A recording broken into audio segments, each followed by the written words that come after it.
एवढंच ना राजा. पण राजा तुम्ही जर सुखरूप विशाळगडावरती पोहोचलात ना राजा, तर माझ्यासारखे लाख शिवधावी तयार होतील. आणि एवढी जर संधी तुम्ही मला दिली ना राजा, तर या शिवाच्या जीवाचं सोनं होईल राजा. या शिवाच्या जीवाचं सोनं होईल. एवढी संधी द्या की मला राजा, एवढी संधी द्या. त्यावेळेला महाराजांनी शिवाला कडकडून मिठी मारली आणि महाराजांच्या डोळ्यातला अश्रू शिवाच्या पाठीवर पडला.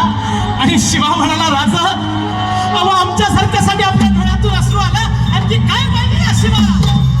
पडलेल्या एका टिपासाठी मरण पत्करेल हा शिवा. आणि मग ठरल्याप्रमाणे 600 मावळे, बाजीप्रभू, बांदल महाराजांची पालखी घेऊन निघाले. दुसरीकडे शिवा काशीद यांची पालखी घेऊन निघाले. कसे? रात्रीच्या पहिल्या प्रहरात